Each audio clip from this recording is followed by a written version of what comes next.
Well, hi everyone. I haven't made a video in quite some time, probably 6 months or so, if I remember correctly. I've actually forgotten how to upload the thing, so that'll have to go through that process again. But let's delve right into it because I've always been interested in foreign policy, particularly US foreign policy, and I've made many comments about it in the past. I've been silent for quite a while because uh, the um, the way I see it is we are witnessing a gigantic geopolitical shift with various factions involved, and the situation is essentially becoming increasingly more complicated and, in my view, more dangerous. I'm going to make a series of videos, probably, maybe each of them lasting anywhere from 15 minutes to half an hour.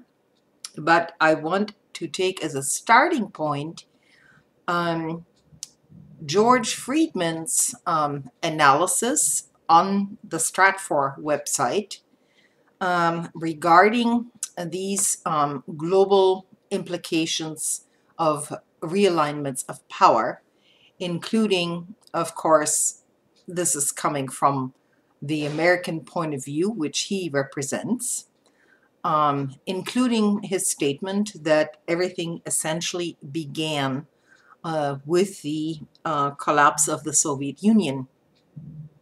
And I probably would agree with him on that point to a certain degree, because, in a sense, during the Cold War, things were far more predictable than what they are now as to what each superpower, namely the United States and the Soviet Union, was willing to do in order to defend their position or to um, get their own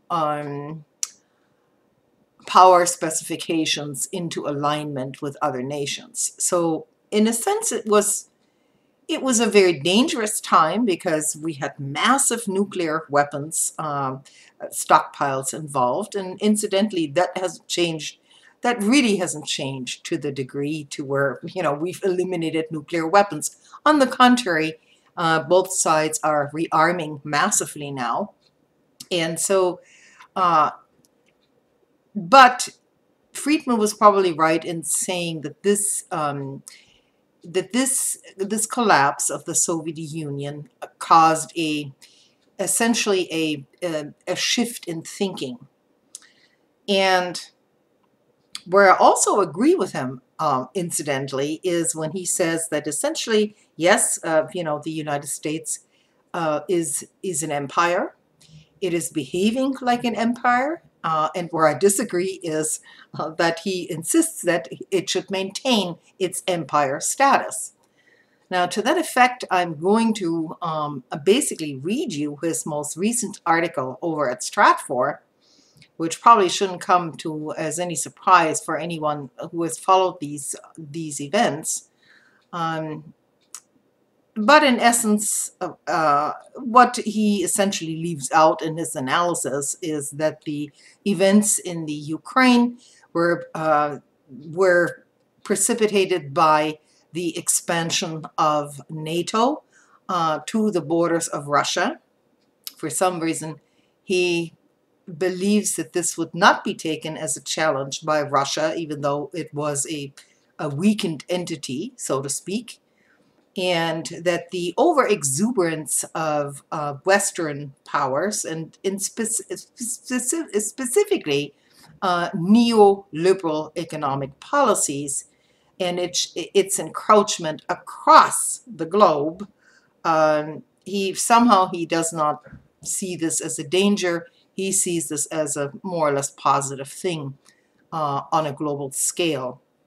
And there I have to essentially differ, because it is not a sustainable policy overall. It is, in fact, reducing ordinary human beings to elements to be manipulated in a profit-driven endeavor, which basically only benefits the very few, as we have seen during the last 20 years.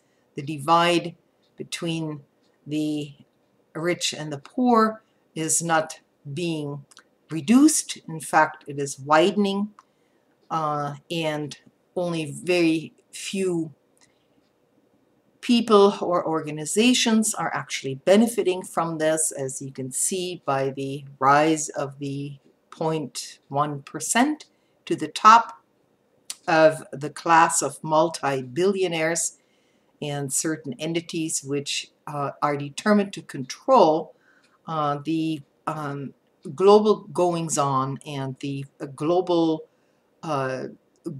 takeover, so to speak, of all things in terms of human endeavors.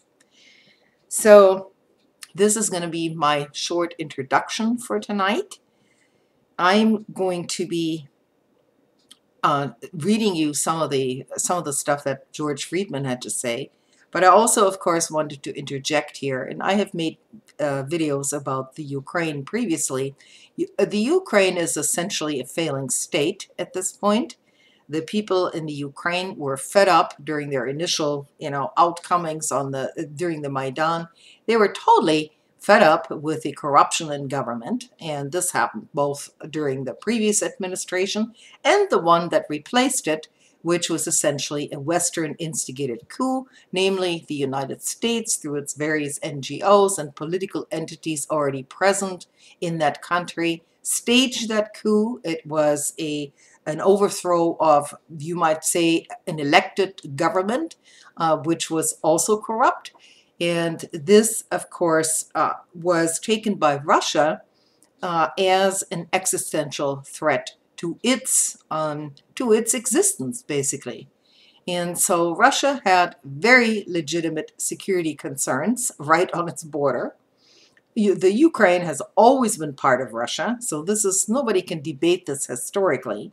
There have been factions in the Ukraine which have, leaned more towards the West than towards the East, but independence for Ukraine was not to be in the works as far as the imperial policies of the United States was concerned. The Ukraine was to be absorbed into the Western sphere, and people were not really given a choice in the Ukraine, because the present government is equally, if not more, corrupt than the one that replaced it. The economy is in complete shambles. Working conditions are continuously deteriorating. People have lost all their economic power.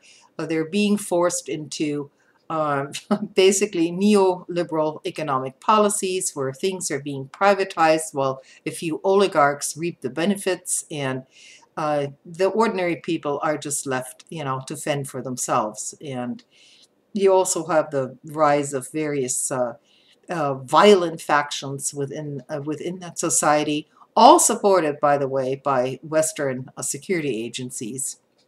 And this is essentially the model, not to the degree that it happened in Chile under Augusto Pinochet, but coming quite close to it by essentially murdering journalists and murdering opposition figures, suicides of opposition figures. For some reason, people are falling out of their own volition, out of windows, and so on. So the situation there is very precarious, and Western companies are determined to open the Ukraine up to fracking and genetically modified foods. It's going to be, just a haven for Monsanto and so on. But as far as the overall situation in Europe is concerned, and as some of you know, I originated from there. I was born in Germany. I came to the United States at a very young age, so I've lived actually longer in the United States than I did there. However, I've always been critical of United States foreign policy ever since I became aware of its foreign policy when I was essentially in my mid-30s to early 40s.